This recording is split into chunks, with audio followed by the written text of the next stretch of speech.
I might say something though, so that no one's in yet. I can see when people join the stream as well, and there we go. Welcome, whoever has jumped in. We're just going to run a countdown in a minute, and then we'll all get going. So, let me see. Where are you? YouTube. Hello, YouTube. So that's probably through the live page. You can leave comments through the YouTube comment system, and I will see them, and we can put them on screen. And yeah, fantastic. Oh, can you hear my dog? Yes. Yeah. The maintenance guys are out the front, and he hates the whippersnipper, and he hates the lawnmower. So they're here. So if I put him outside, it's worse. And my window is right where my microphone is, so he's got to be inside rather than outside. Okay, let's run the countdown.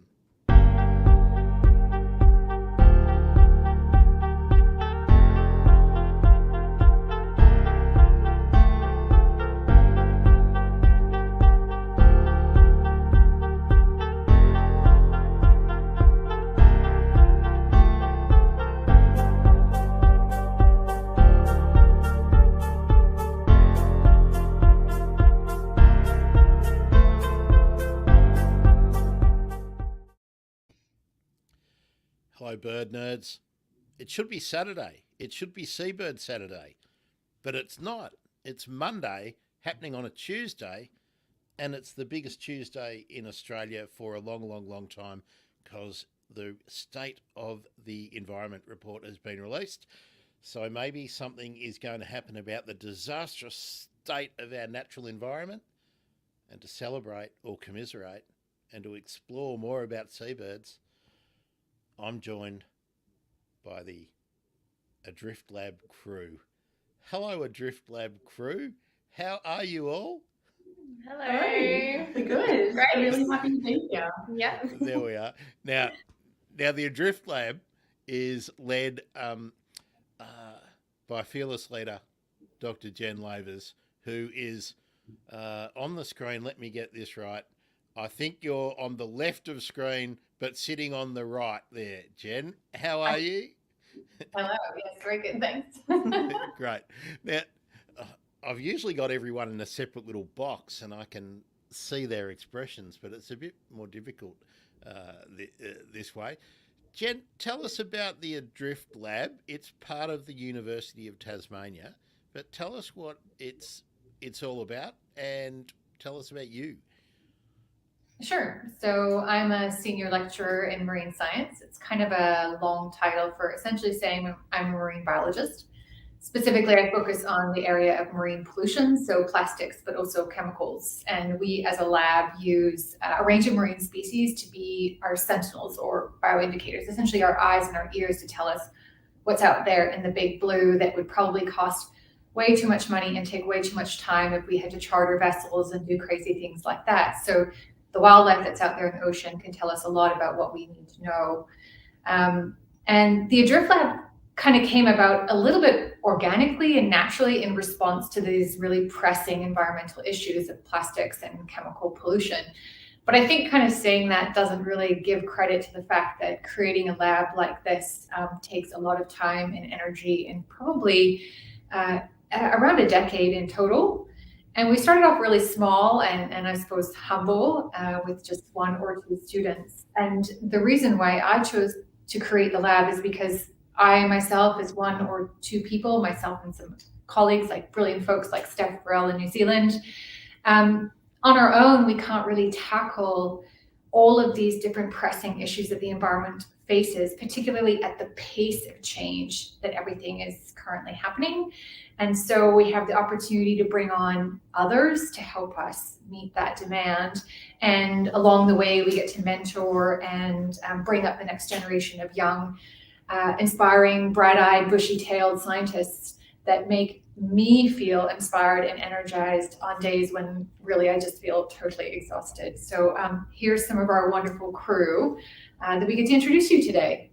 Well, just before we go through the intros, give it just let's acknowledge who the other sort of team leaders are in Team Adrift, because they're obviously not here, but you did have some luminaries who were with you on Lord Howe Island. So, who else is on on the leadership panel team, and who do you collaborate with? Because that was something I noticed, that you do some international collaborations as well. And then we'll kick into the superstars. Sure. So yeah, Adrift Lab wouldn't be anything of what it is without the amazing team that we've been fortunate to build. And so we do have some other co-leads. So Dr. Alexander Bond, who's the principal curator in charge of birds at the Natural History Museum in London. So he gets to do really wonderfully awkwardly timed Zoom calls with us and our team throughout the year. And he also gets to come to Lord Howe Island and participate in the field data collection. So we do actually get to see him in person, and he's just been an absolute legend and superstar. Alex and I have been working together for the better part of 15 years. We also work with Dr. Jack Rivers-Ottey, who's based at the Menzies Institute, which is our human or medical science institute here in Tasmania. And Jack's actually trained as a human medical scientist with expertise in inflammation, or the body's inflammatory response to things like inhaled particles, so asbestos and dust and things like that. And we were really lucky to draw on his wealth of knowledge and expertise, things that I would never have fathomed to ask those questions or think about it in a particular way, and draw him into the lab. And he just provides that level of insight and statistical knowledge as well that has just taken things to the next level. So we're really, really lucky. Above and beyond that, we have just been able to collaborate with some stellar human beings over the last 10 years that we are so fortunate and lucky to have worked with. So, for example, the incredible Justin Gilligan, who's a renowned photographer who lives and works on Lord Howe Island. Just in the last couple of months, he photographed our team doing research on the island, and those photographs were part of a feature article in Australian Geographic. So this month, the July 2022 issue. So if you go to your local newsagent, you'll see we're in this month's issue. We've also worked with the likes of Mandy Barker, who's also an internationally renowned and award-winning photographer, and countless documentary crews. We've got a new documentary coming out in February 2023 with Envoy Films that will feature many of the faces that you see here in front of you. So we're just constantly collaborating and diversifying to raise the profile of what's happening to our marine environment, our birds, and the amount of plastic that's in the ocean. Now, Jen, just before you introduce the superstar cast on the couch, and for those watching, let me acknowledge that's Steph Burrell's image that she gave me when I did the very first episode of the Bird Emergency all those years ago. But I'm wearing a beanie because it's really cold, and you guys are sitting under a blanket because it's really cold. So that's why visually we're looking a little bit different. I just want to ask, Alex Bond, he's a superstar science communicator, isn't he? Yeah, I would say we each kind of carry our own weight in that regard. It's something that we're really proud of at Adrift Lab, is embracing science communication. We don't do science to kind of keep the data and the amazing findings to ourselves, but we also recognize that the way that we write about science tends to be in a really jargon dull way, and that it's up to us to translate that into myriad languages, whether that's photography or videography or even just your voice, but communicating it in a way that translates just how exciting and innovative and important our findings are. And so each and every one of us make a really concerted effort and make the time to do all of those things and have a lot of fun in the process. You're speaking my language. Now, Alex runs Best of Crest, doesn't he? I believe, yes. Yep. So, and like Bird Wordle, I think as well, or he's got another puzzle that he does, and I think he's got the like a Dungeons and Dragons thing going on as well.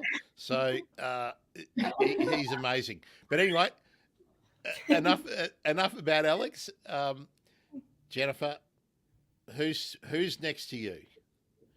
Yep. So to my left or your right, I have the incredible Lillian Stewart. Lillian did her honors with me a couple of years ago, and she's going to talk a little bit about that to introduce herself.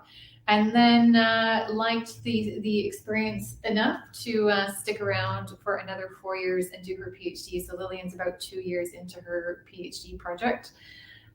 All of it focused, well, that'll be a uniting theme, actually. All of us work on some aspect of waste and plastics and pollution of the environment. We also have the incredible Alex DeJersey, who is a little bit more of a more recent recruit to the lab. Alex started her PhD in February, and she's working at the Menzies Health Institute with Dr. Jack Oddie, looking at some of the more in-depth ways that plastic can cause harm. And on the far end, we have Nina Jones. Nina's our honors student and also a relatively new recruit to the lab. Nina's looking at something that's a little bit left of field, looking at contamination issues in labs. So we as scientists, as researchers, have really good intentions of generating good, robust data, but actually how and what we do in the lab can affect what that data looks like. And so that's where Nina's really important work comes in. Well, let's start with you, Nina. Pressure's on. Because I haven't got lots of pictures of yours to run through. No. But I do have some good pics that have got the lab. So tell us about what your thesis is all about, your project, and a little bit about your background. Would you call yourself a bird nerd? I am a bird nerd, but I come from an ecology background. I studied an undergrad of animal ecology, and I graduated over a year ago now. So I had a bit of a break before I came on to do my honours. So it's very different to what I'm looking at now in my honours. There's not really any animal element. I'm purely just looking at plastics. And I'm focusing on plastic contamination within laboratories and where those sources are coming from. And by focusing on this project, we're hoping that it's going to be able to enhance the way that we conduct our experiments within the laboratory in a way that we're limiting our environmental samples from becoming contaminated by the plastics that we are introducing into the lab. So we use a lot of plastic instruments like pipettes, petri dishes, all sorts of things that could theoretically be contaminating our samples. But we don't exactly know if that is happening yet. There is just a lot of speculation within the literature that it is happening. So I'm trying to find out if it is actually happening and where is that happening. So that's kind of an extension of the thread that we hear about a lot, that in every kind of analysis that people are doing of tissue and environment, anywhere microplastics are cropping up. Yes. But perhaps some of those results are indicative of the contamination issues that come from the surfaces and the equipment that we're using to conduct the analysis that we're making decisions on. Have I got that? Okay, good. That sounds like it's well and truly... Hit it on the head, yeah. Sounds like it's well and truly needed. Because it can be as simple as, we know that water can sometimes be contaminated with plastics, and we use a lot of that within the laboratory. And because we're already looking at these particles that are so tiny and microscopic, we could be introducing this into the experiments, which could be altering the results that we see. And so we don't really know how much of that are we seeing in our results. Is it actually coming from the environmental sample, or are we introducing it throughout the experimental process? Nina, do you know if there's many other people around the world taking the same kind of approach that you are, or are you a bit of a thought leader? That's a bold statement. And I want to say yes, because that it feels good to be able to contribute in a way that maybe we haven't so much done so before in the past. But there are many researchers that are identifying that contamination may be an issue, but as far as I'm aware, no one has really gone into so much depth as to actually identify where these sources are coming from and truly say, yes, this thing that we're doing is causing contamination. Let's get that word out there so that other researchers within the field or other fields can adapt their methodologies so that they can limit the amount of contamination. Waiting for your TED talk, no doubt about it. That's a great idea. Thank you. Lillian, you're next. Let's go for it. So I'm Lil. I have I would say semi-recently started my PhD. I'm coming up to about halfway through. But before that, I did my honours with Jen and her wonderful lab. And I was asked if I wanted to study something that I hadn't really thought about a whole lot of before. And that was if I wanted to look at vomit from a seabird and look at what's in that vomit. I believe, there we go, it's up on the screen right now. So what I looked at was essentially trying to find what are the items that our, like Jen said, sentinel species eating that they shouldn't, and can this tell us what's happening in the environment around us and perhaps how our consumerism and the waste that we produce and that sort of thing, how that is impacting the world around us. And so those little ball things that were on the screen, they're about the size of a 50-cent piece. Those are the regurgitated pellets from a seagull, basically the birds that would be living in pretty much every city around Australia. These ones are from a Pacific gull, so they're the largest species. And you can see right there that there are things that stand out that absolutely should not be there. So you've got things like that bright red sort of sharp looking piece. We believe that's like the brake cover of like a tail light on a car or like a reflector on the road. We've got some string from like a Christmas ham kind of thing. We've also got things like baling twine, plastic bags, razor blades. There's a Christmas decoration in there as well. And the main finding that came from that was that these birds are essentially scavenging. And we know that seagulls do that. They're really good at it. They're quite good at adapting around the way that we've lived. They've been quite successful. But clearly what we're seeing is that our behavior is starting to permeate into their lives. And so they're either mistaking items for food, whether they look or they smell like items that they would typically eat. And so we found that over 90% of those little vomit pellets that we surveyed had items that shouldn't be there, whether that be plastic, glass, or metal, or a combination of all three. And basically, we do know that when animals eat items they shouldn't, it causes a lot of problems.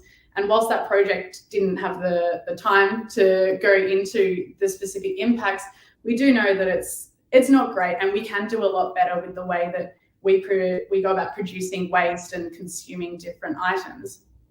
And also another carry-on finding from that study was that we collected those pellets that the birds had deposited for us from a wetland environment. And we know that wetlands and rivers will eventually end up in the ocean. And so when these birds come home at night to roost and produce the pellets of the things that they can't digest, that's a natural process. They do that round about every day. They are vomiting them up essentially into a river. And with those rivers transporting nutrients and items further out downstream and out to sea, these birds are kind of spreading our waste even further than from when it was put in a bin or littered on the ground or in a landfill. And so that was a really eye-opening study. I really enjoyed it. It had a bit of like a hands-on kind of, slightly gross element to it, which I really enjoyed. But I really, really loved being part of the lab and finding out things like that weren't sort of immediately obvious, but were really awesome findings. And so I'm doing a PhD now where I'm looking more so at the plastic side of things rather than the animal side, but still just as important, looking at what's in our environment, what's washing up on beaches in specifically sort of remote areas. There's not a whole lot of data there.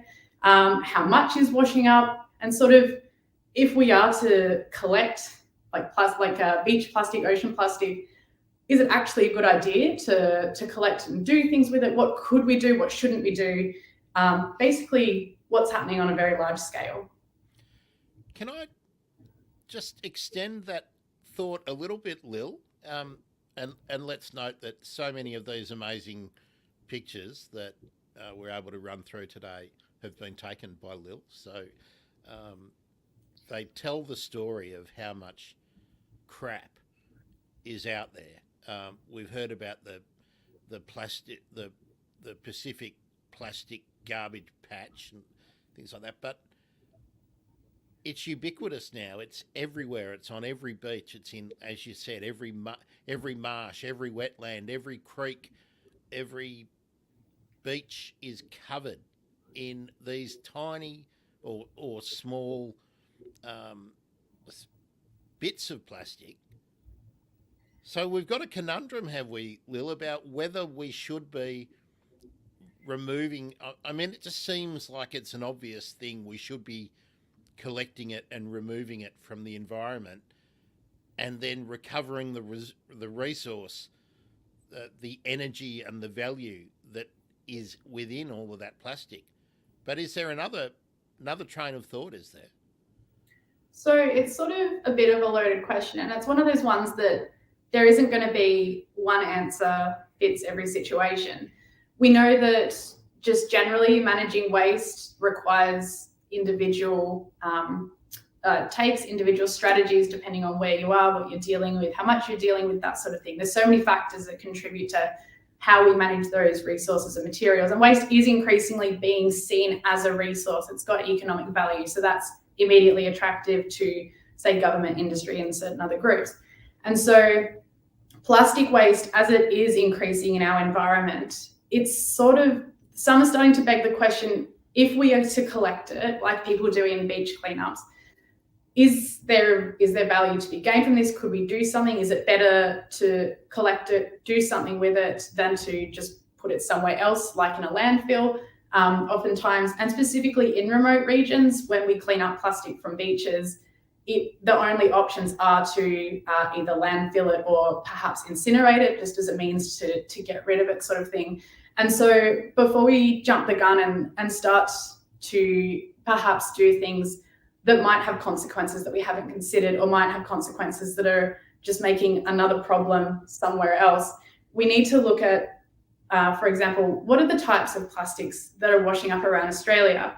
So we know that there's about seven types printed, like on the little number on the bottom of the bottle that you buy from the shop. And it's really easy to see, if you pick up a drink bottle, a single-use drink bottle, it's got a number on it. So we know what type of plastic that is.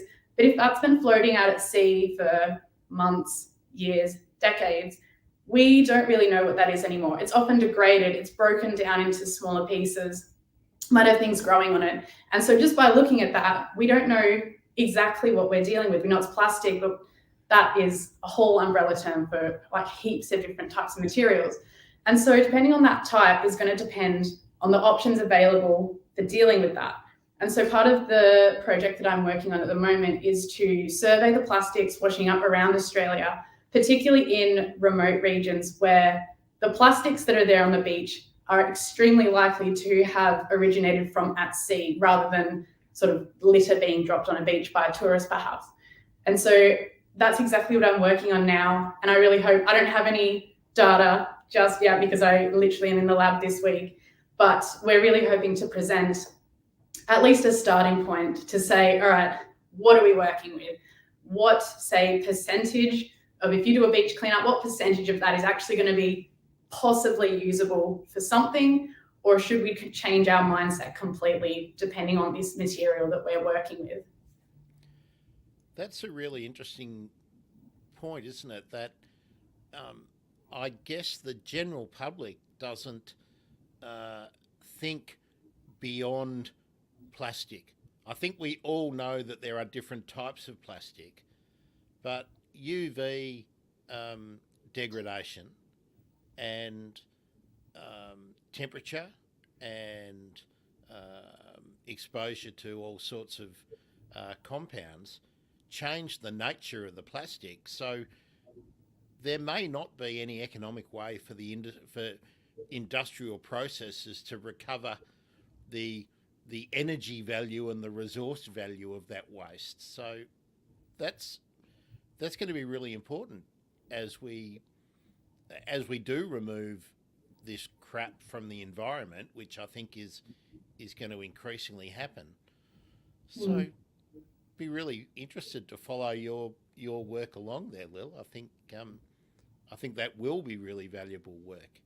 Oh, absolutely. I'm really keen to see what this finds. And it's going to sort of answer, I guess, a lot of questions, but ask a lot more. And so what we're wanting to sort of say from this is, depending on where you are in an Australian context, perhaps you're dealing with an area that gets a lot of, I'm going to say just like better quality, more usable sort of materials. Perhaps other areas aren't. And so we're sort of wanting to identify that perhaps we need to really start tailoring our solutions to what's happening in different areas. And the logical thing to do would be to stop making so much plastic, stop putting so much of it into the environment. But realistically, we can't probably do that as quick as we would like to. So we need to start looking at what is happening right here, right now, and what are our options there. That's right. We've been ignoring this problem for 50 years. I think we can't kick it down the road any longer. So your TED Talk will be coming up too in a couple of years. Perhaps one day. Stay tuned. So Alex, superstar, you've got to follow on. You've got to follow on. Yeah, no for now. So what's your TED Talk going to be on, Alex? Well, I'll start with my background. I did a master's in marine and Antarctic science, and I studied the diet of Antarctic seabirds, and I was using DNA analysis of their scat samples, so their poo. And it's kind of like eDNA. You can kind of see what's being flushed through their system, and we pick up different DNA from different species, and so that was really interesting. But one thing we couldn't pick up was plastics and pollution, because that doesn't shed DNA while it's being processed. And so when I left my master's, I felt like I was really tackling their diet, but not quite capturing the full thing. And that kind of led me to Jen's work. And I was really interested in pollution and how pollution is affecting these species, because in some instances I could see it within the poo, but not being able to identify that was really frustrating. And so with Jen, my PhD is trying to look at how plastics, and in particular microplastics, so the really small stuff, is affecting the health of the birds. And we're also going to be inferring how it could be affecting human health as well. So on Lord Howe, we collected a bunch of samples of their organs, and I'm going to be doing molecular analysis on them to work out how their organs might be affected from plastic load. Jen's research has found that they have reduced body size, the plastic impacted birds, and their blood chemistry has also been altered. So I'm going to try and understand what's happening on a molecular level and within their organs that is causing these big differences in their bodies. We've got some really good images to talk about with bits of plastic and the lab and whatnot, and we'll get to them shortly. But let's talk about why you were at Lord Howe, and who do you want to cover that one, Jen? And I'll run through some of these images, and you can tell us what we're looking at and why Lord Howe was a good location to do the work. Sure. So it's a bit of a funny journey that first brought me to Lord Howe Island. So as a PhD student, I was fortunate to go and live and work on a remote uninhabited island in Hawaii. Not the famous Midway Island, but kind of one of its sister islands. And it's this, remote, far-flung, otherwise pristine destination. And this is in the very early 2000s. So we're talking 20 years ago, at a time where we weren't talking about plastics. Nobody really knew how big and bad this issue was going to get. It just wasn't the flavor of the time. And here I was on this far-flung remote island, and the seabirds all around me on this remote island were dying. And when their bodies would kind of degrade and break open, there was cigarette lighters and bottle caps and toothbrushes. And I had kind of a bit of a light bulb moment where I was thinking about where those Hawaiian seabirds were foraging, which was actually in the Bering Sea off the coast of Alaska. That's known to be a seabird hotspot. It's very biodiverse, very productive waters. And those Hawaiian seabirds are not the only seabirds to be foraging in that area. So I was thinking about it and realizing that, well, if that's where the Hawaiian seabirds are getting their plastic, then probably a lot of other seabird species that also occupy that same very productive waters are probably also being exposed to plastic.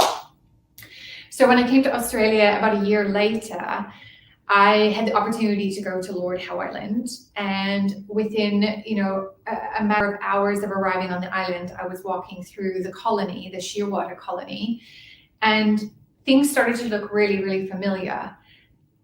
In Hawaii, on the remote island, I'd walk through the colony and there would be those bottle caps and cigarette lighters and all kinds of things strewn about that the birds had brought back to the island and deposited. And here I was, probably close to 8,000 kilometers away on a completely different part of the planet, and there were bottle caps and plastic fragments and things strewn about through a different species breeding colony. And it reinforced to me that plastic was really widely distributed, affecting way more than one or two seabird species, and therefore was this, quite significant problem. And so we started collecting plastics on Lord Howe Island, plastics data, right away. And so what that basically means now is we have probably what is the longest running time series or data set for plastics ingestion, not just for Australia, but in the Southern Hemisphere. So that data set goes back to 2001.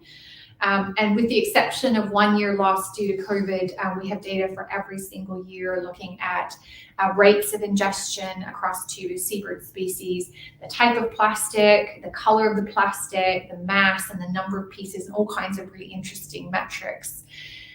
And that's really important because really only one other data set exists worldwide that's kind of comparable, and it's way in the Northern Hemisphere. So it's nice to have one up north and one in the south.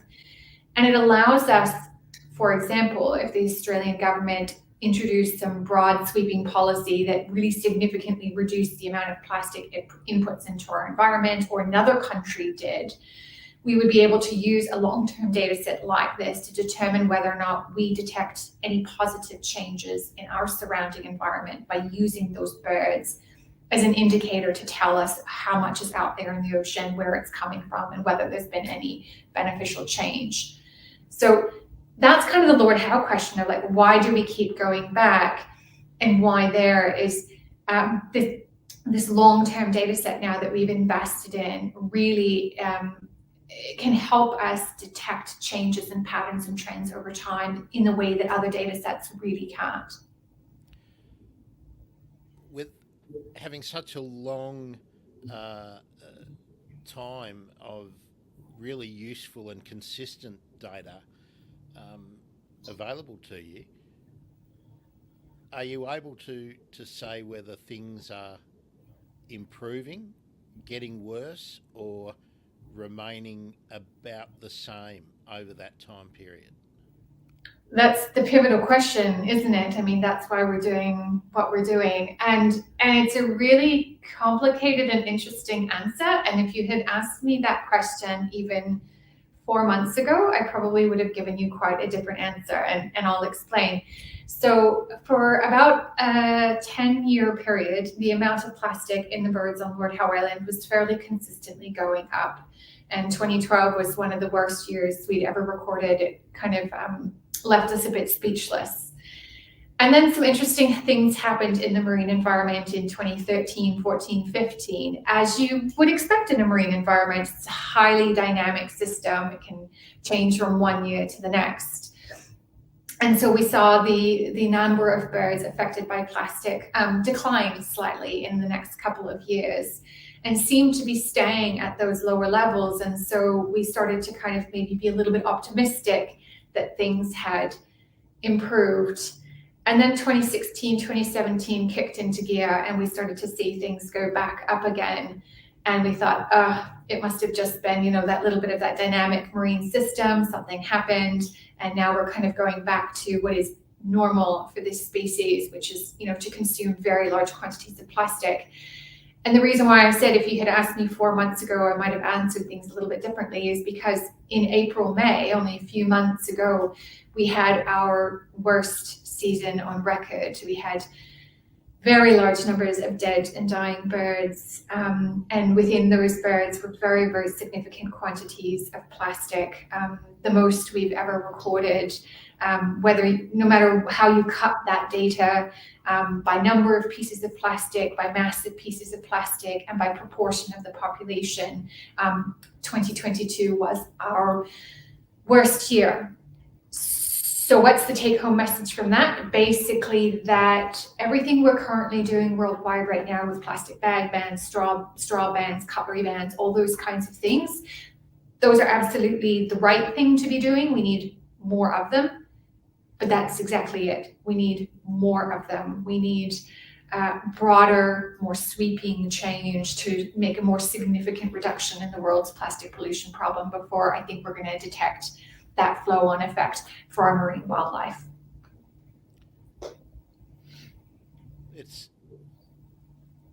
It's really disheartening, isn't it, to just to walk around your own neighbourhood, and no matter where you are in the world, I reckon you can do this. You can walk along any roadside drain, any footpath that's got a stormwater drain nearby, and you will see not only bottle tops and things like that, but also cigarette butts and whatnot. And all of this finds its way into a waterway, into the ocean, into a bay, into a stream, into an estuary, but it all ends up in the ocean. And it's not... the point I want people to understand is that it's not like we say, oh yeah, it's a problem of seabirds generally. Just these are individual birds who are stuffed full, absolutely stuffed full of plastics. And I find it difficult that we have a community where people will give hundreds or thousands of dollars to wildlife shelters and everything. And don't get me wrong, don't take it the wrong way. I'm not saying don't do that. The dogs in Bali, the street dogs in India and all that. But think of what the life is like for these individual birds. Let's have a look at one.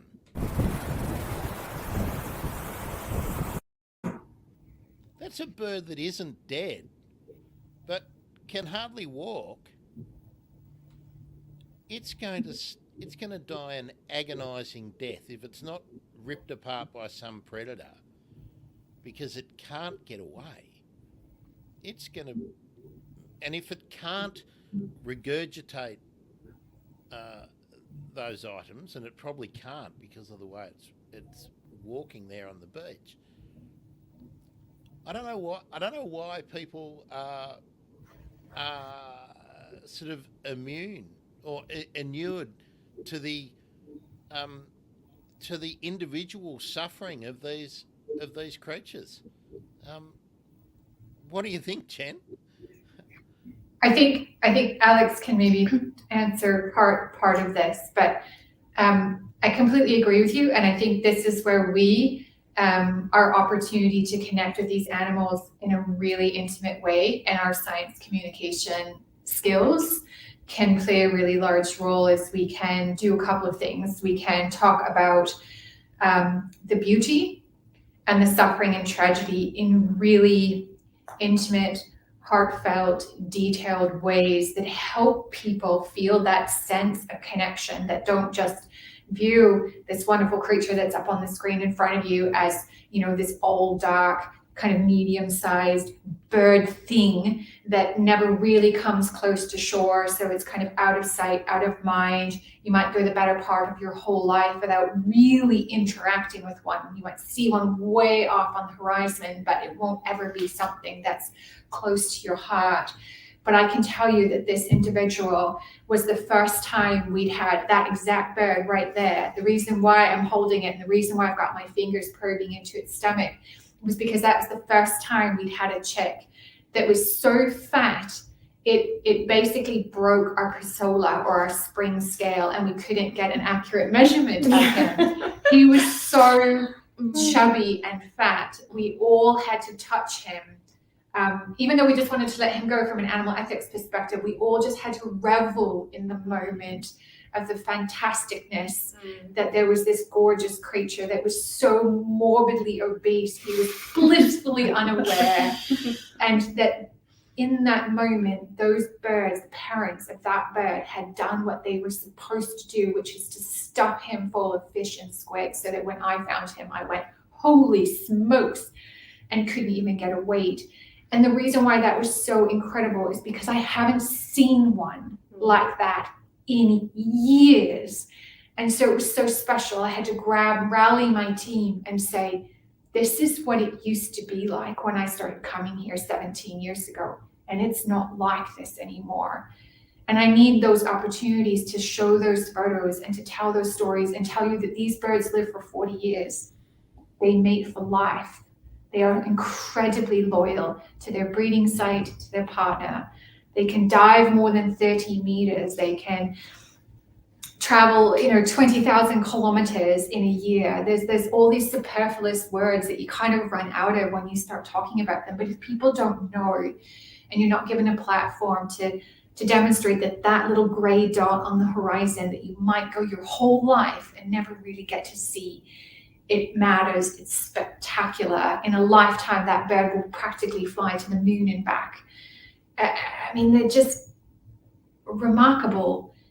And then the other part, I think that drives home the next part of the answer to your question, which is the suffering and the tragedy bit, which I think I'll hand over to Alex. We both feel it. I think we all feel it, but Alex and I have been talking about it a lot lately. Alex, before you jump into that, I want to ask a follow-up for you, Jen, on the point you made about the healthy chick. But Alex, when we come to you, I'll run through a lot of these images which are sort of more disturbing, and perhaps you can talk us through the methodology of what you do in the lab. And yeah, they are disturbing. But Jen, the question that came to me with 17 years of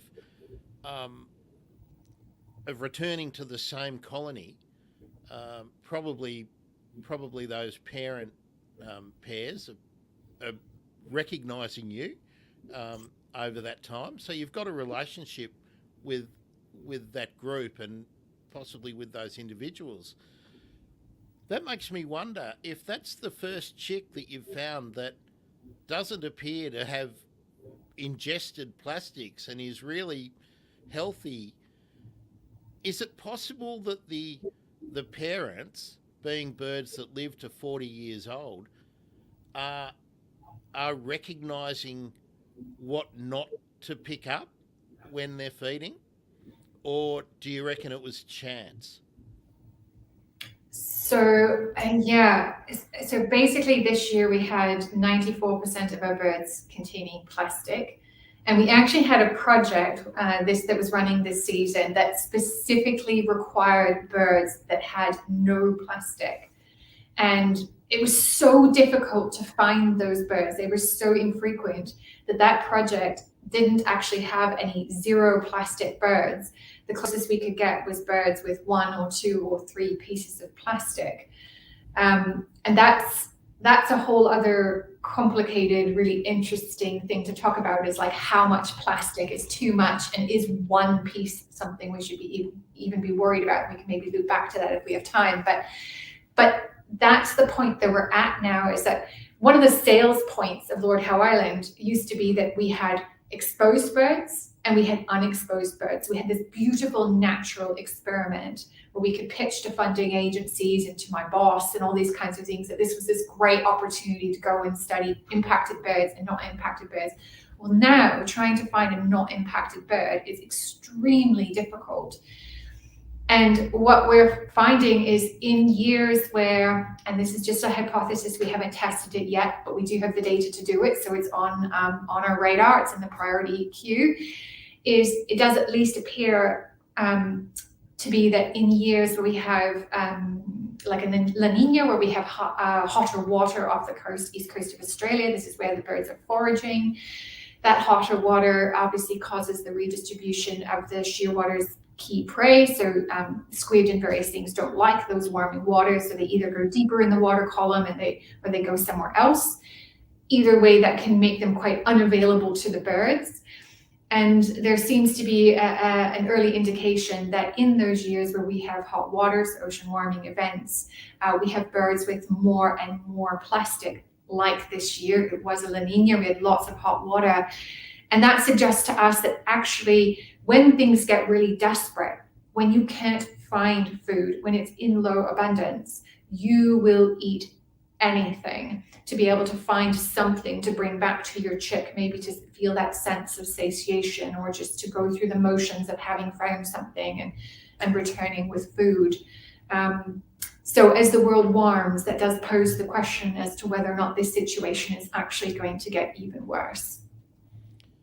Brings me to another question, but I'll just pose it and we can perhaps kick it around after we go through the photos with Alex. But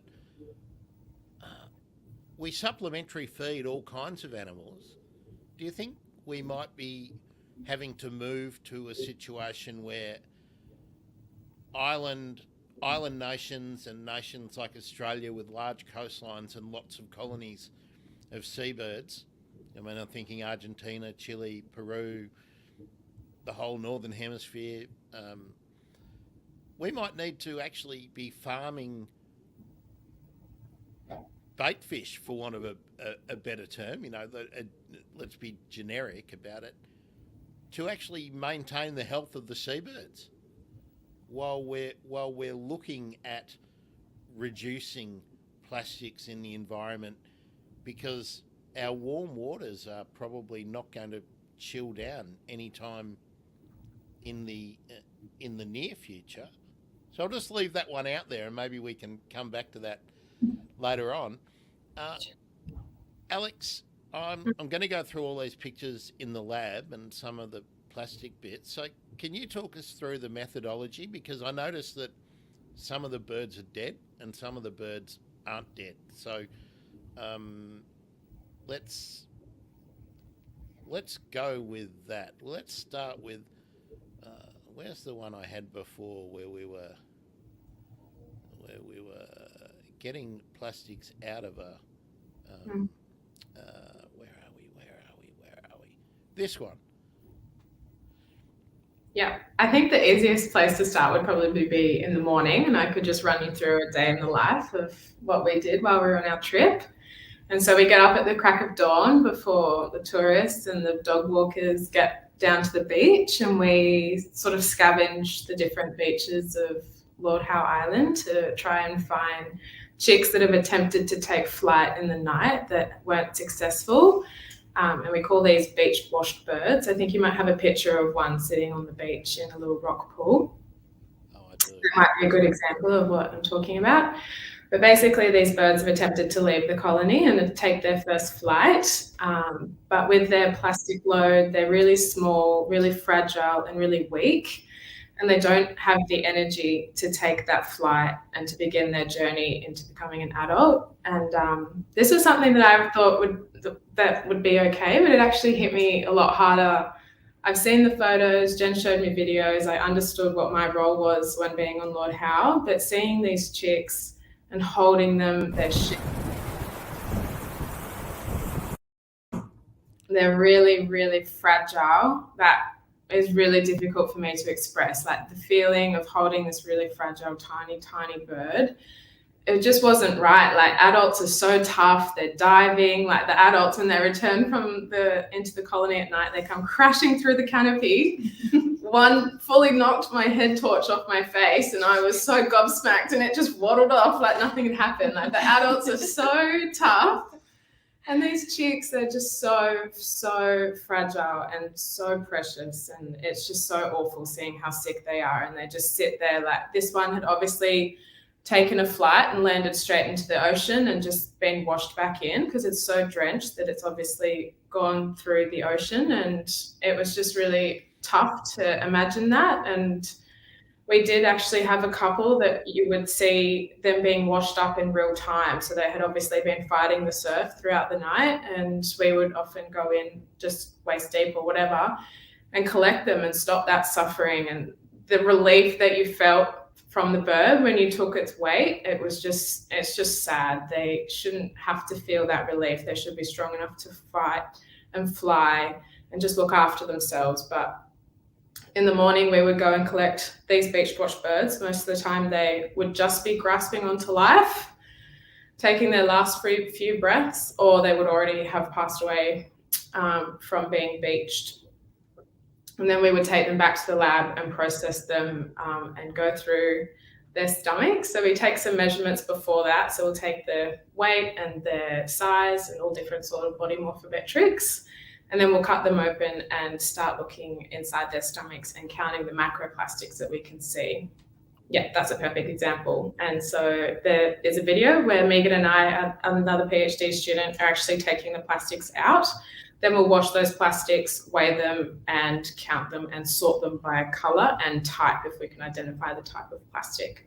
Well, I'll run that video now, and and then we'll move on to another series of the lab pics. Oh, look at some of those sizes.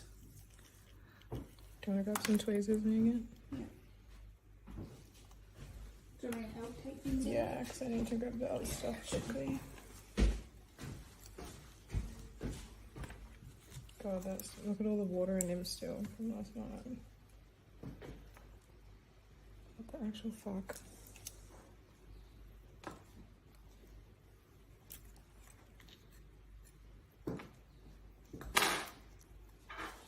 Literally just soup in there.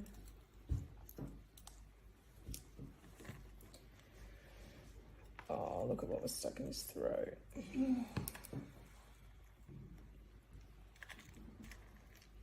Oh my god. Okay, I should be able to work from here.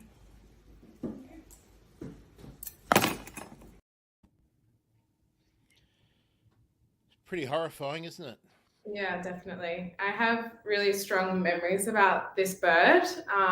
It was towards the end of our trip, and I was trying to find representative samples of extremely high loaded plastic birds. And it was really distressing because we had a few days left, and I really wanted to make sure that we had representative samples for my study. And Jen found this bird, and when you poke its tummy, you could feel it and you could hear it cracking. So we knew that there was lots of plastic in there, and we nicknamed it a cruncher because when you feel it, it crunches under your fingers and you can also audibly hear it. But the team were promoting it as a good sample, and it just really wasn't sitting right with me that I felt that this was a really good sample, and I was getting really excited that I had the representative samples for my study, but in front of me was a really sick bird with really poor health, and that just hit me really hard, where I didn't want to be excited and celebrating this. I wanted to be sad and feel what this bird was feeling, but it was a funny moment that kind of stuck with me a little bit. Where, in science, we're chasing the perfect experiment, but in wildlife, that doesn't necessarily happen.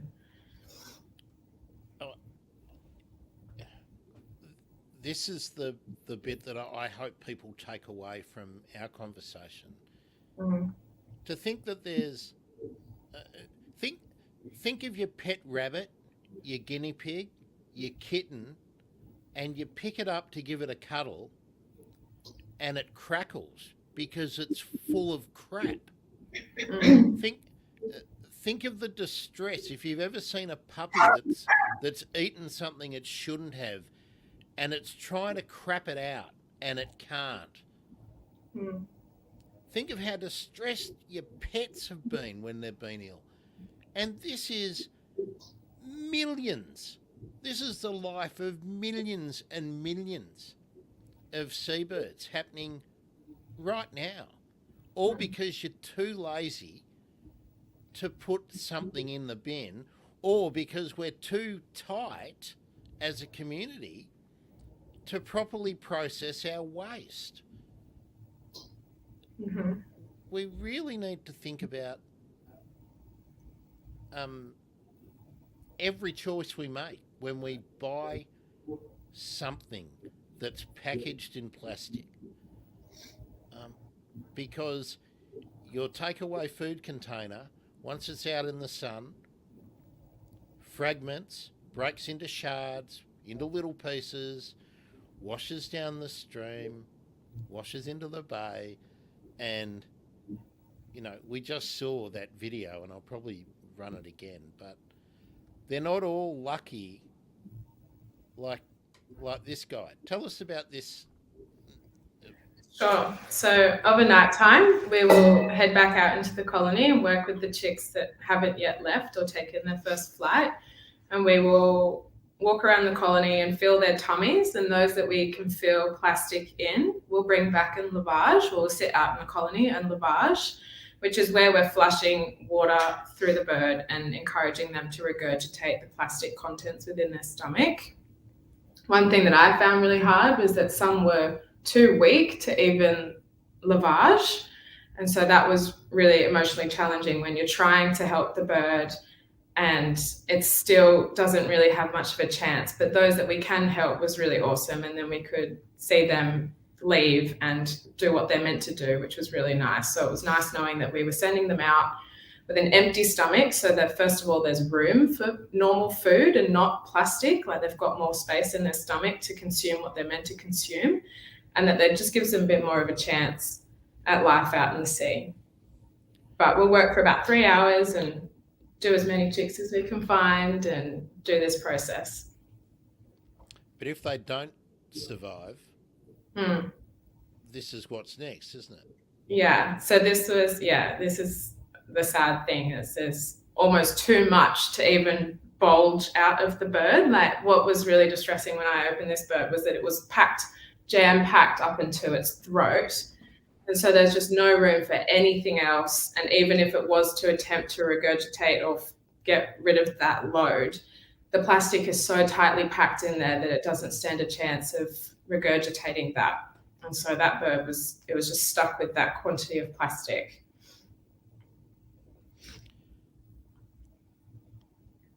What have we got here, Alex? This is another chick that we've lavaged, and you can see in the bin, that's where we catch the plastics. And you can see that there is quite a large amount that's come out of this chick.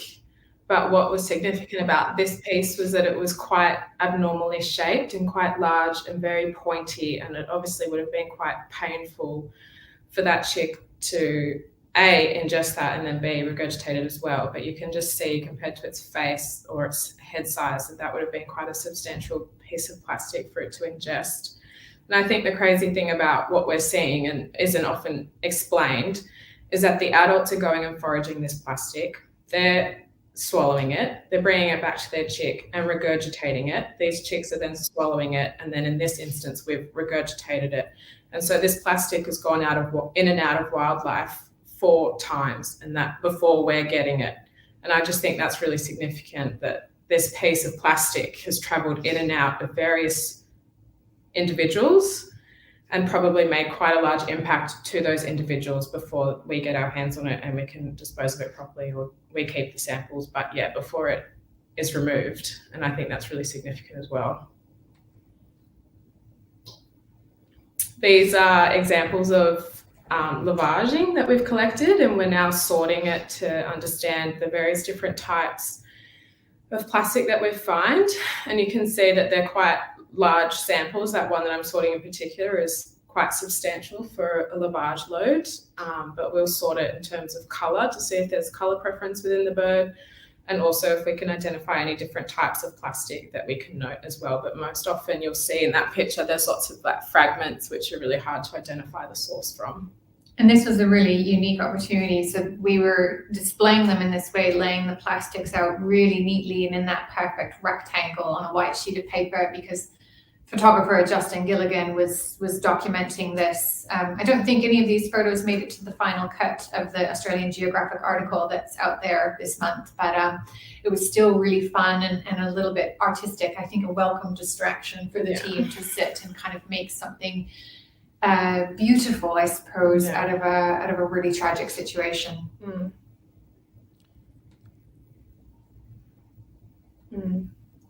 So the record holder for this species, it looks, that looks like a lot of plastic there on the screen, but I can tell you right away that that's not even remotely close to a record holder. We recorded the record holder in 2011, and that was 276 pieces of plastic in one 90-day-old chick. And that 276 pieces weighed 64 grams, which is like far and away a record holder to this day. We haven't even come close. And that 64 grams accounted for almost 15% of that bird's body mass. So for any of the listeners, if you just take your current mass, whatever you weigh, multiply it by 15%, it's probably somewhere between 8 and maybe 12 or 14 kilos. Imagine going about your day-to-day life, having to walk to the grocery store, cycle to work, really just about anything with, let's say 10 kilos of plastic in your stomach. Never mind the fact that these young birds are only 90 days old. They are emaciated. Their growth has been stunted by a lack of proper nutrition and instead having been fed plastic. And now they are within hours of disembarking the island and undertaking the first and most significant migration from Lord Howe Island all the way to the Sea of Japan. How in the world are you going to do that with 276 pieces of plastic in your stomach and stunted wings and low body mass and all of the other things that we know are associated with exposure to plastic? It's just totally unthinkable.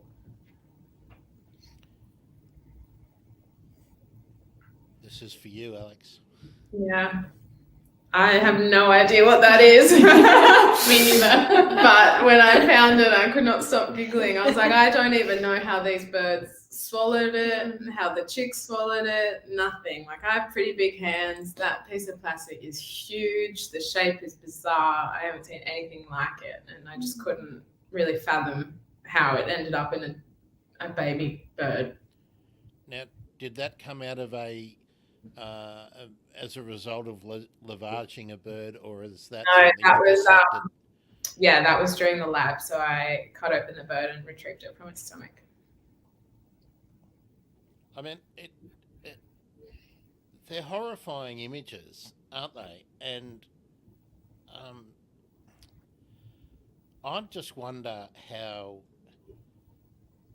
you were able to do your work, because I mean, look, it's a beautiful place, right? But there's this.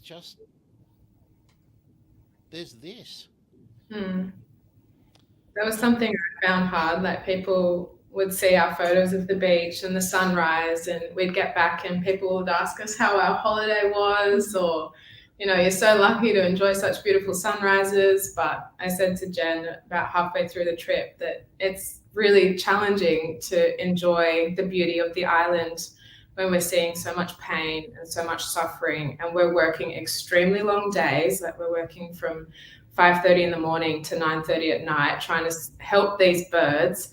And I honestly felt really hopeless and like I couldn't do enough to help them. And it's really frustrating when people don't understand what we do and the weight of this problem.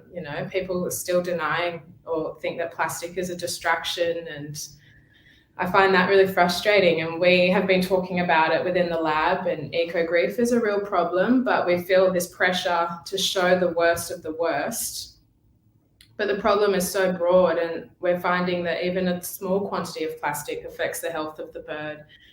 And so we really want people to try and understand that without having to see all these super heavy loaded birds. They shouldn't be like that. So it shouldn't take that for people to make a change when 1 or 2 pieces is affecting the health of these birds.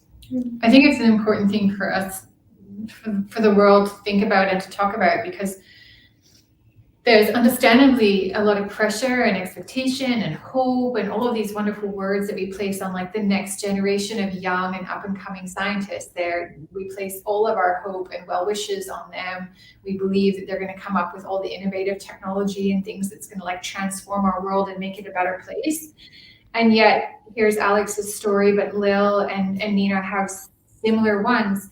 In Alex's case, you know, halfway through the trip, she's thinking, you know, maybe not in exactly these words, maybe they're my words, certainly they're my words, is I can't wait to go home because I just can't handle being here anymore. It just damages me so. But the reality of the situation is you go home and then you come into your office and everything you read about, everything we talk about in meetings, every sample you touch, like literally everything we talk about as a lab, do, see, touch, read, everything is about climate change, sea level rise, ocean acidification, marine pollution, chemical pollution, habitat loss. This is a lot. This is a phenomenal burden to place on the next generation of young and up and coming scientists. And if you have them in the prime of their young careers, they should be bright-eyed and bushy-tailed going to Lord Howe Island, going like, holy smokes, this is the opportunity of a lifetime. And halfway through that trip, they're going, how do I get out of here? This is breaking me on the inside. I'm changed forever.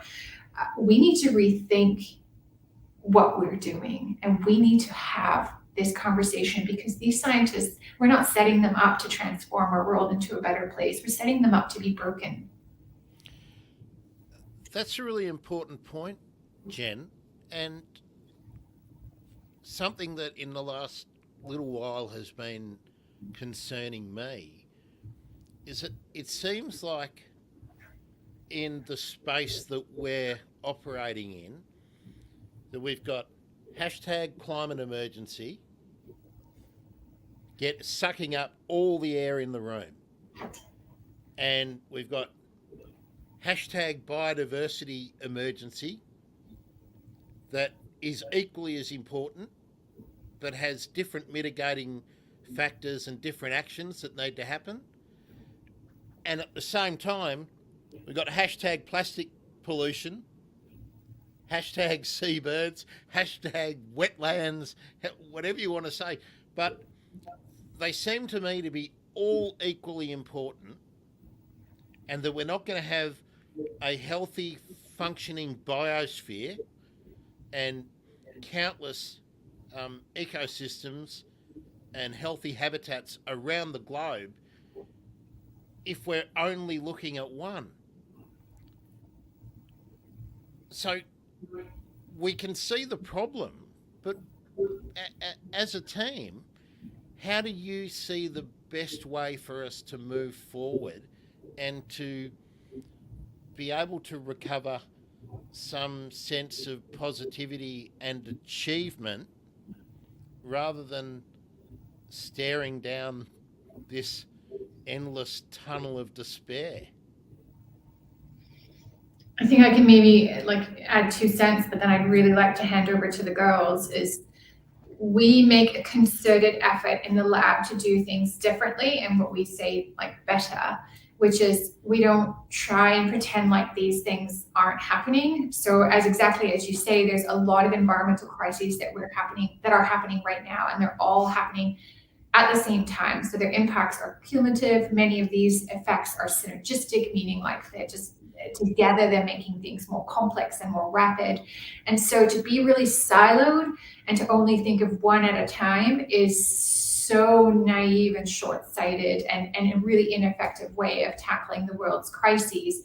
And so one of the things we do is we write papers, bold editorial kind of perspective piece papers that tackle these exact issues and these controversial opinions head on. So, you know, plastics is a distraction from other more important issues like climate change. Like we literally just wrote a paper on that this month and said, no, bogus. That's not the case at all. Let's argue about this. Let's have that conversation. And we have other conversations in the lab. So just this week, we've had a conversation about like what Alex was saying, what is a good sample and what it's like to constantly be under the barrage of bad news, everything you read, see, touch, do, and what do we do in-house in the lab, and what do we do more broadly to have these conversations to make life a little bit more bearable. We write papers, we talk about it, but I'm sure the girls have other thoughts as well. Yeah, I think if we're asking what can we do that's actually going to start to make some tangible change, the way that I sort of think about it is we've got this issue, a range of issues, basically, for example, everything climate, plastic or pollution related.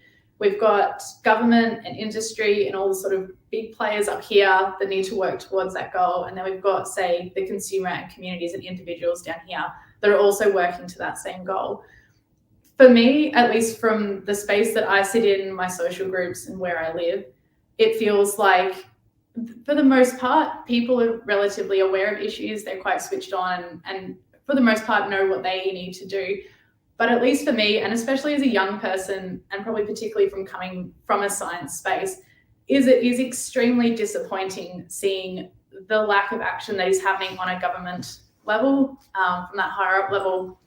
And if I'm being completely candid and honest, our job is to turn up and, like Jen said, is to read and write everything that is pretty much the most depressing thing that you can come across in this day and age. We do that every single day. For a PhD, that's about 4 years. For Jen, it's been a lot longer than that. For Nina, it's going to be the best part of a year.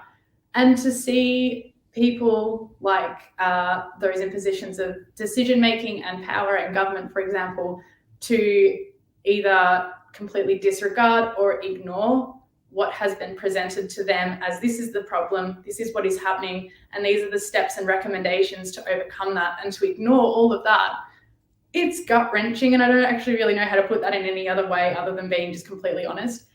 We need a lot more action from government. We need big changes. We need it yesterday, and it needs to happen a lot faster than it is. I think I'm hopeful that, particularly in Australia, we've come into a new government. I am genuinely hopeful that something will change. But even then, I mean, hope is nice to have, but realistically, we need to be doing a lot more. I, for a recent project, looked at waste management in Australia, particularly in remote regions, to understand where are we at, what are the challenges that are existing there. And I was hoping to sort of look at plastics as a problematic waste, but it became apparent that we need to even step back from that and just look at all waste as sort of one item. And the challenges there is that people working in that space feel like they're not even being heard when they report from a local government area to, say, state or federal. They often feel like those that are working in that space to better it, to understand what's happening, their voices aren't being heard. A lot of the time, people can't even access basic recycling. A lot of the time, education around what plastics are and aren't recycled, that's not even in question because people are still not aware of and don't have the resources to understand even items such as dirty nappies can't go in a recycling bin. It's sort of things like that. And so there are a lot of very easy, I guess, low-hanging fruit that in Australia, at least I'm aware of, that we can pick and we can address and we can start to get some really good action going. But I think I really struggle with eco-grief and a lot of the ways that scientists perhaps are treated. And yeah, I don't really know how to put that into a more articulated way. There's a lot of frustration, but we just need to be heard, essentially, is the crux of it. Lil, you've brought up a couple of things which are massive problems. I mean, I'm moving to the, you know, I'm 55, 56, sorry. I was studying this and talking about this in an environmental science subject classroom in 1982, right? It's not new. And in that time, we've done nothing. The fact that it's I think it's still 7 years away before we're going to get the different recycling bins here where I live. It's different all over the country and all over the world. I did my, sorry to bring it all back to me, but this is how long the problem's been around. After I studied horticulture, I went and did my 3-month placement in Townsville, and one of the tasks we had to do every morning was walk along the beach and the botanic gardens, or the garden at the Strand, the waterfront, and we had to pick through the rocks, the breakwater, and pull out all the bloody disposable nappies that people had been stuffing. Oh, I don't want to throw them. I can't throw them in the bin. They stink. So they go down to the waterfront and stuff them into all the, between the rocks. And then the Parks and Gardens crew in the morning, and because it's really hot, we start really early, so 6 a.m. in the morning, grabbing all the stinky, dirty nappies so that the tourists, so that normal people don't have to see them and smell them. Why are we selling this stuff? We've got cloth nappies and we've got washing machines. It just staggers me that the government don't have the guts to say, piss off, buy some sard and wash them, soak them and wash them and hang them out. It's the most gutless display. We've been captured totally, completely captured. The governments have done nothing. Our plastic doesn't get recycled, as you just said, Lil. I've been trying to do a story about it. You can't talk to anyone and find anything out. The councils don't want to talk about it because they're not doing their job. The state governments don't want to talk about it because they're not doing their job. The waste disposal companies, most of them are pirate bloody outfits.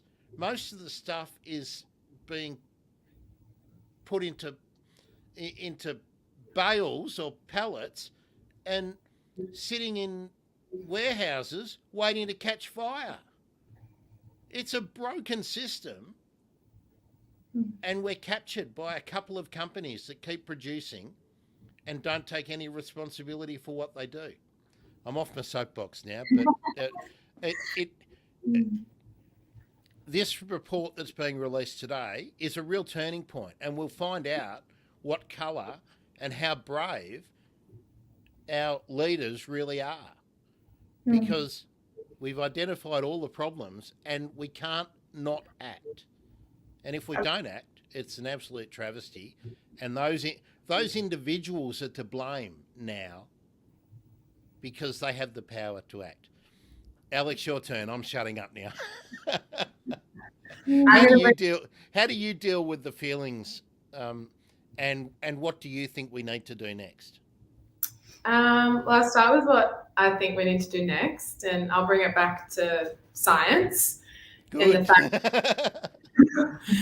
that funding is very limited, and particularly in ecology, like there's not much funding to do research that we want to do. And I think in order to really maximize science and what we can research and investigate and understand about what's happening with pollution, disciplines need to work together, including climate change researchers, pollution researchers.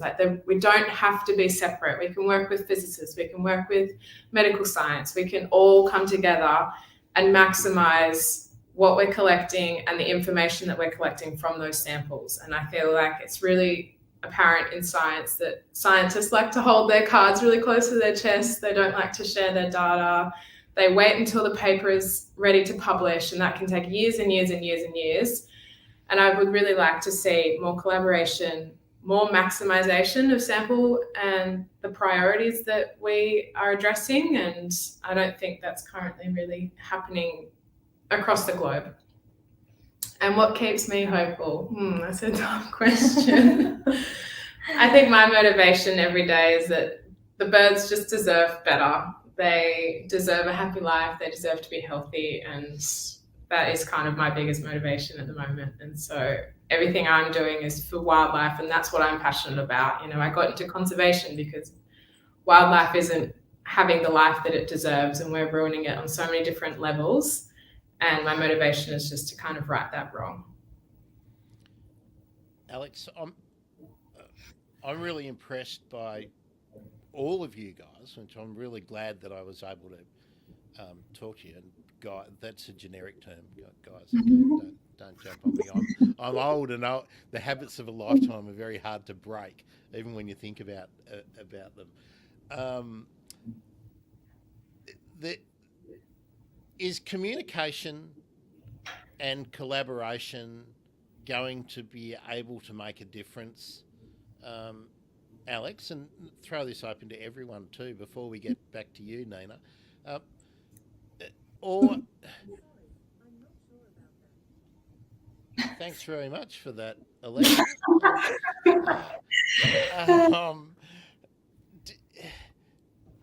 Like,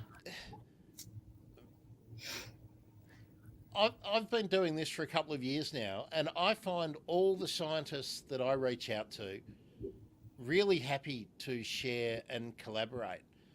But where I get frustrated and why my temperature goes up and I get off on rants all the time is I don't think anyone needs to know the broad brush solutions. Sure, we need to know a lot more to make the solutions better and more targeted and things like that. But I get frustrated because nothing appears to be happening. And that when companies do something, they do greenwashing. They say 0.00002 cents from every sale of our shampoo, whatever, goes to something. You know, there's this Botanica thing at the moment that's on TV about saving our wildflowers. Stop bloody cutting this shit down. Right? And stop producing this stupid packaging that looks pretty but is causing extreme damage out in the environment. Keep your bloody 0.00002 cents per sale. That's where I get grumpy because, I mean, I don't want to put words in your mouth, but just from watching it for so long, we're giving money to the Koala Foundation, we're giving money to this, we're giving money to that.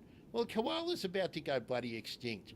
Keep your bloody greenwashing corporate bullshit and do something to make a difference, not to manage your brand through PR crap. Anyway. One of the biggest challenges is that people are getting so much of this information that it's almost overwhelming. They're seeing problems in climate change and pollution, and they're almost becoming numb to these photos, and people often don't want to address the problems because it makes them feel uncomfortable. And often the solution has many different challenges, like people becoming vegetarian and vegan and all this sort of stuff, plastic free versus using animal products that are biodegradable. All of these things come with ethical problems, and people find it difficult to find where they sit. And so they often ignore it and don't come to a conclusion. And then they see this greenwashing advertising or whatever, and they see that that's a solution and it's right in front of them and it's easy, but it's often not actually addressing the root concern. And I feel like we're overloading all this information onto the public, and they're just becoming numb and blocking it out. I'd be interested in each of your thoughts about this because we're confronted with it every day. I saw some figures the other day that for all of the carbon pollution out there every year, 2% is by private jets, right? So that's maybe a couple of thousand, maybe at the most, maybe 20,000 individuals are doing that. Passenger economy worldwide is 7%. So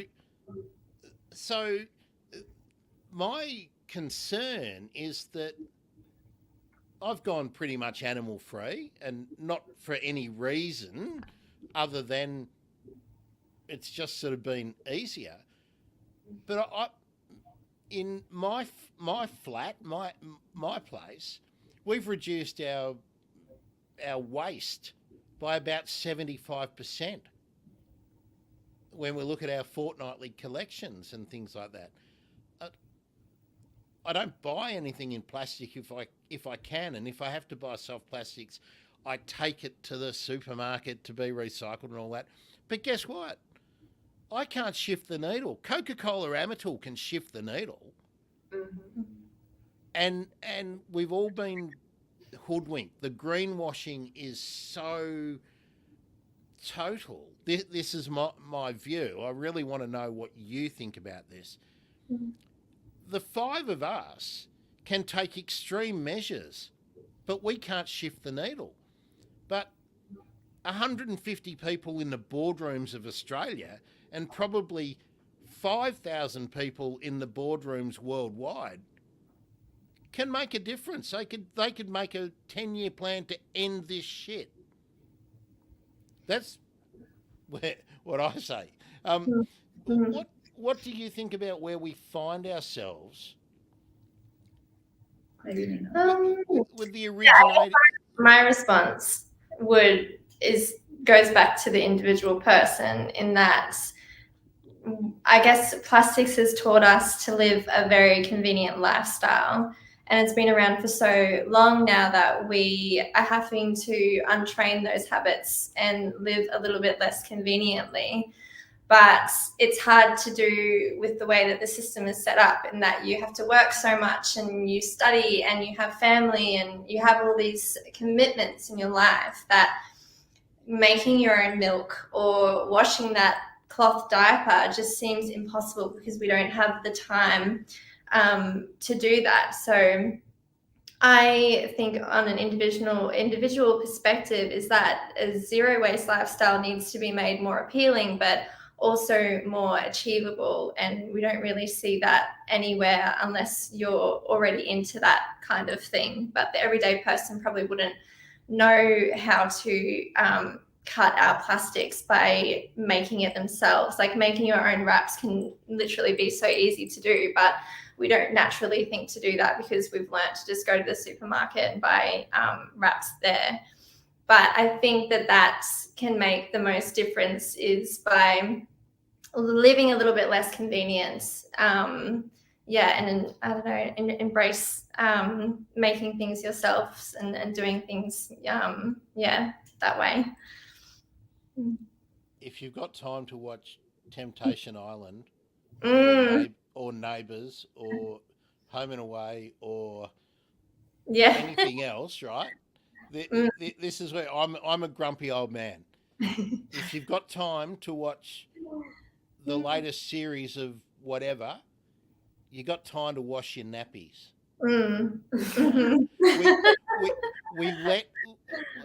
We let everybody off with this. You don't have to. I mean, people aren't idiots, right? People are lazy. You can buy glass. You don't have to buy plastic. Yes. Yeah. It's not difficult to do. I haven't made any sacrifices in my day-to-day life to do it. I'm not plastic free, but by jingos, there's a whole lot. And not only plastic, paper as well, cardboard.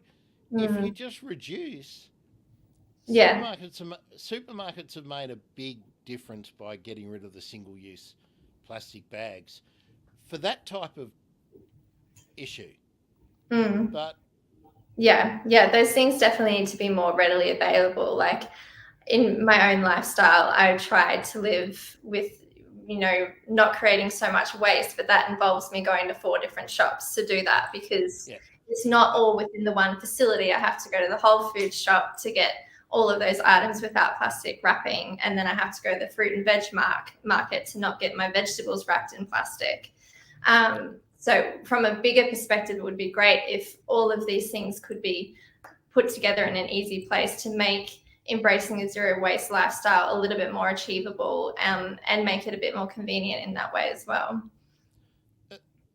The reason I get grumpy again about that point you made there, Nina, is perfect. I live in an area where we don't have a shop where I can go and buy my lentils or my beans in my own container and take them away. So I'm forced to buy them in plastic. I can't buy them in paper.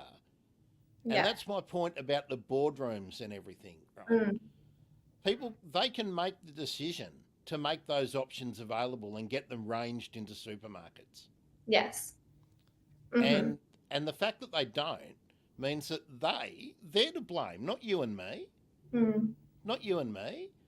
We can't buy toothpaste without getting a really, really nasty kind of plastic waste in those tops. And what I find interesting with that as well is that it is more expensive to also live that way, because me buying that plastic-free tooth powder in a jar is $20 opposed to $3 for something that I could have bought in plastic packaging.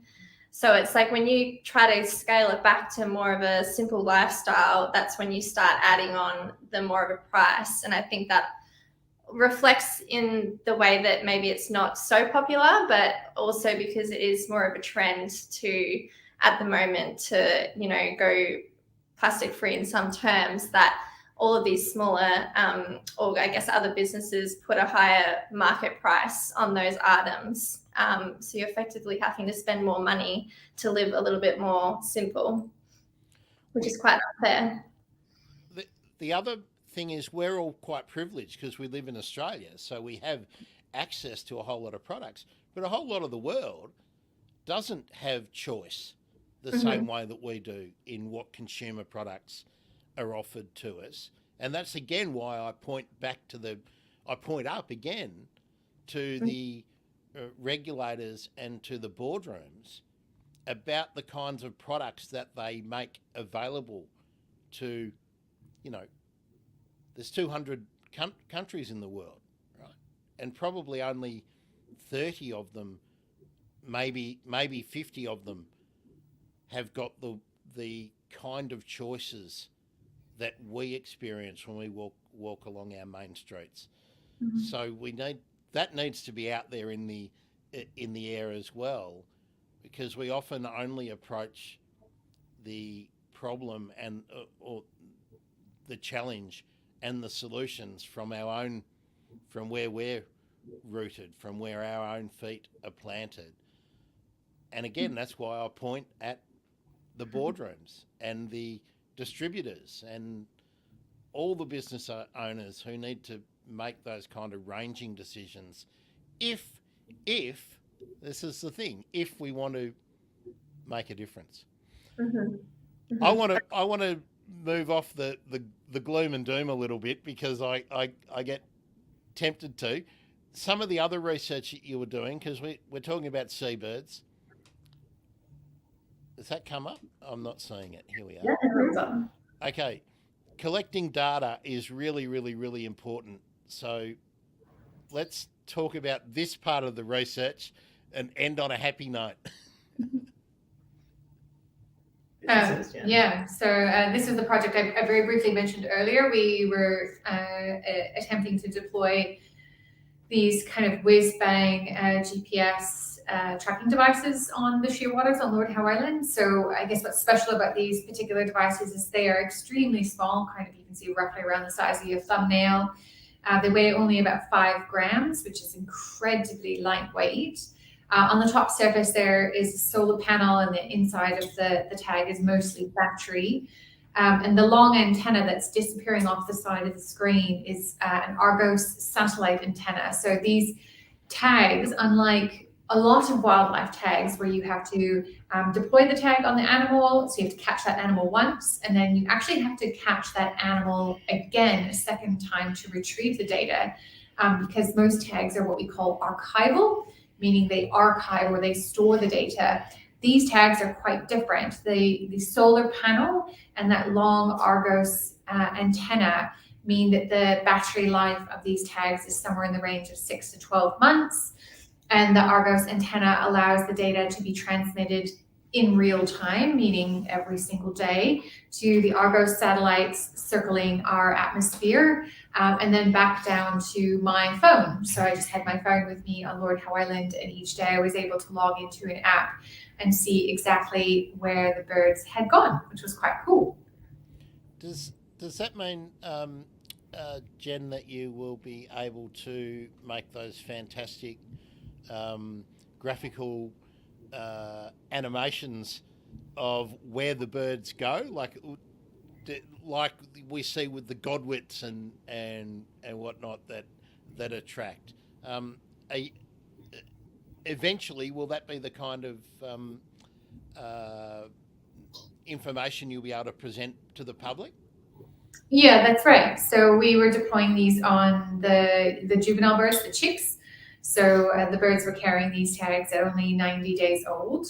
And broadly, we know where these birds go. We know that they leave Lord Howe Island and eventually end up in the Sea of Japan. But we didn't actually know what route they take or how long that journey takes. So that was a big part of the puzzle, was, kind of how fast do they fly and those kinds of things, particularly for these young birds, because these young birds, once they leave Lord Howe Island, are not actually going to return to Lord Howe Island for 5 years. And the really amazing thing is in those intervening 5 years, these birds do not touch land. So they live up to their name of seabird. They are truly sea or ocean going birds for that entire time. So no, they do not touch land at all in that intervening 5 years. So if you deployed a traditional type of tag where it was archival and you needed to catch that bird a second time and get the tag back to get the data, you would be waiting a very long time, and your odds of catching that bird again a second time would probably be quite low, not just because of the passage of time, 5 years, but also because of, I suppose, the main point of this project was to look at the impact of plastic on the route that the birds take when they migrate north, the speed that they fly, but also their survival rates. And what we suspect, and we have a bit of evidence for, not enough evidence, but a bit, is that the survival rates are exceptionally low. So the odds of seeing that bird again a second time and getting that tag back would be essentially zero. And so again, these tags that communicate with satellites in real time and generate and send the data directly to my phone were exactly the type of technology that we needed to be able to answer this particular question. That's devastating. I was hoping we were going to get some good news out of that focus there, Jen. But we really need to understand it and not only make some. We don't only need to have the information out there. We need to have the right actions being taken. Let's kind of wrap it up. Let's look for some joy. Nina, what are you going to be focusing on in the next 6 months? So much joy. Half of that is going to be stressful because my thesis will be needed to be completed within that time. And I don't really know what I'll take a break after that. Some amazing experiments. Yeah, I've got some really cool experiments coming up within my project, and I am very excited to see what we find and to see if it does help with, the broader plastic research and beyond that, with how they can enhance their methodology so that we can have more assurance that the results that we're seeing are going to reflect what is actually going on out in the real world. I'm excited about the possibilities of my project, and although it's going to be challenging, I'm super excited about doing that and seeing the end result. Well, Nina, keep me informed, and I'll feed out as much as I can through the bird emergency channels. Alex, good news. Come on, give us some joy for the Well, I think equally, we're all really doing exciting lab work, and we're really keen to start honing in on the problems that we're seeing and the birds that we find. And so I think we all have such big motivation to deliver these messages as fast as we can and discover what the problems are, but also just working together as a team. I think we have such a beautiful team and such an encouraging environment. So I think, having this space is really, really awesome to deliver what we're doing, and working together with such powerful individuals and women is just really, really cool. Lil, your turn. Well, I think we're all sort of at a similar stage, even though we're doing vastly different projects, but we're all coming up to a stage where we're about to either do lab work or analyze data, or we're starting to get those answers for these questions that we've been holding on to for a little while now, while we've been doing sort of setting the scene, doing the background reading, that sort of thing. And so now we're, I guess, actually doing the cool science.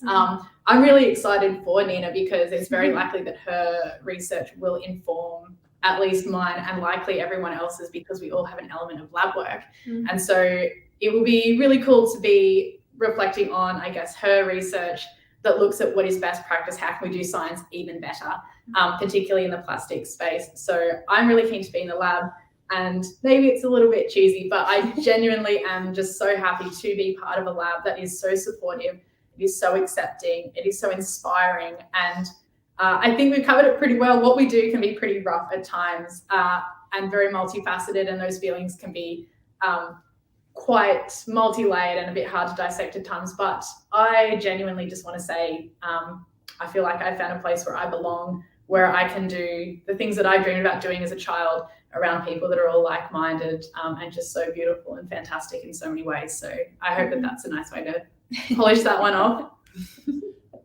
For sure.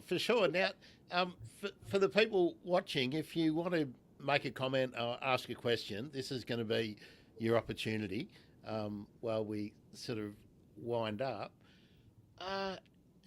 Jen, for you, what's the obviously continuing the Lord Howe project just keeps going on, but what other things are you going to broaden the scope or perhaps narrow the scope with the Adrift Lab over the next couple of years? Gosh, I mean, we always have so many different projects on the go. The uniting theme is usually some combination of plastics, chemicals, or wildlife. If you're really lucky, it's all three at once.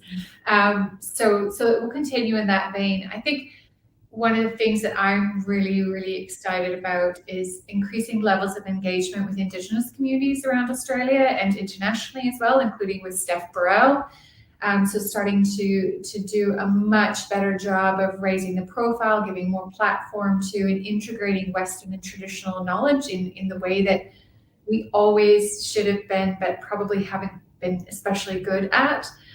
So that's really exciting because, you know, we work with other disciplines. We push for and are encouraged to do interdisciplinary science, to work with supervisors like Alex's, who is a medical scientist, to work with physics, engineers, all of these kinds of things. Lil's going to be working with our engineering department to kind of look at a materials science perspective.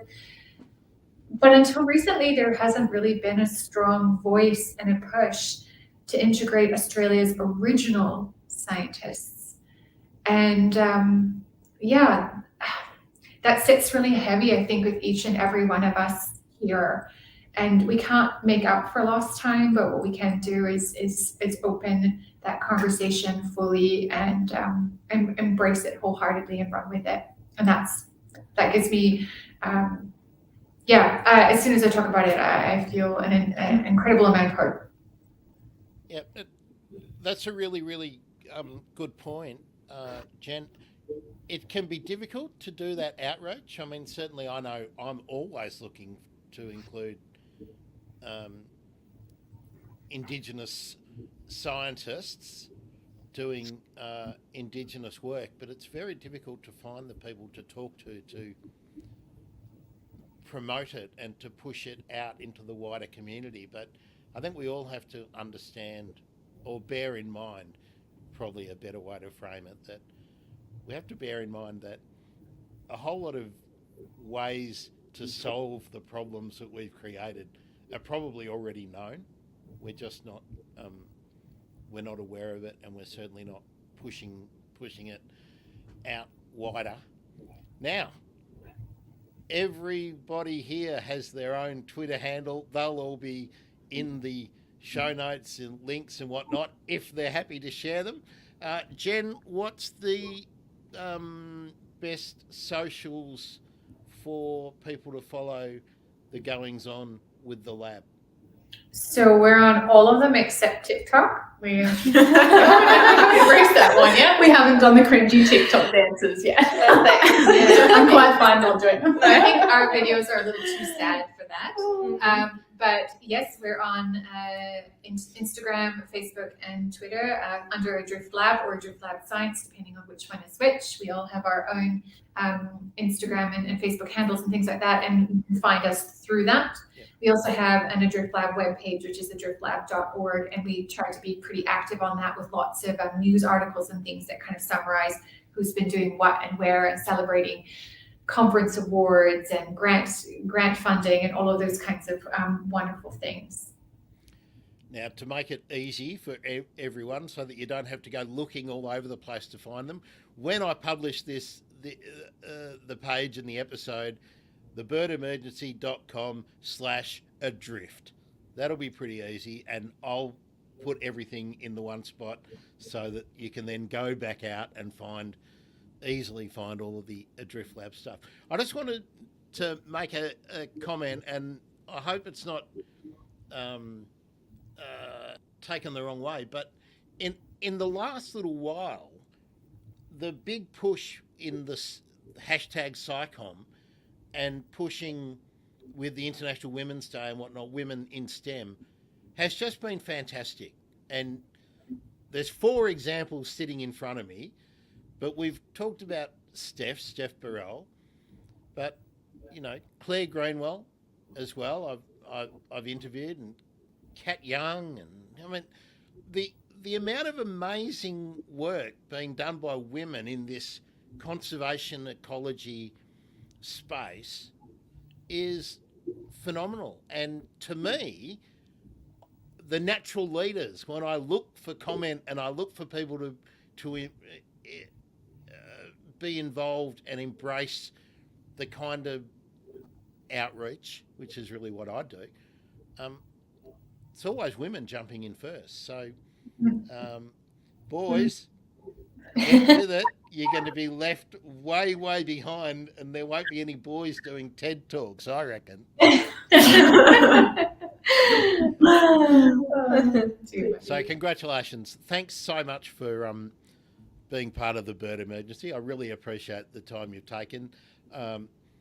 Jen, I mentioned to you when we were setting this up, the visuals and the way you've been communicating the Lord Howe project, I think, has been exactly what's been needed. Echo grief is an issue, but I think the shock tactics are a chance to maybe shake some action, as a fantastic group in the 60s once said. Flaming Groovies, big shout out there. And I hope that organisations like Peter and other groups that are concerned about animal liberation and are looking at agriculture start to cast it a bit wider, because the suffering and the pain and obviously the emotional distress that these birds are feeling is no less valid and no less important than any of the other animals that are being fought for daily. So, my 2 cents. Thebirdemergency.com. If you go to birdemergency.com/coffee, you can help me pay for my internet, right? So that I can talk to more amazing scientists. Been great. Nina, Alex, Lil, and Dr. Jen Lavers, Adrift Lab, part of the University of Tasmania. Thanks so much for being part of the Bird Emergency. Thanks for having us. Yeah, thank you. This has been awesome. Yeah, really great. Well, I really hope we can do it again. And Jen, particularly, so many of the projects that you're doing are things that I would really like to talk about. And I want to get Seabird Saturday up as a regular thing. So if I get Seabird Saturday up as a regular thing, that means I need seabird scientists to talk to me so that I can distribute stuff on a Saturday. So, so you're all welcome anytime back again. amazing. Thank you, Graham. Yes. Thank you. Thank you. So, seabird nerds. They're Yeah. the best. Are they the best kind of bird nerds? Fantastic. We are. I'm feeling like I should be in one of those medieval drama comedies with my stupid beanie, but by jeez, it's cold. It is. I'm Grant Williams. I'm a bird nerd. This has been the Bird Emergency. Thanks to the Adrift Lab crew. We'll see you next time. Awesome. Bye. Thank you. Bye. Bye.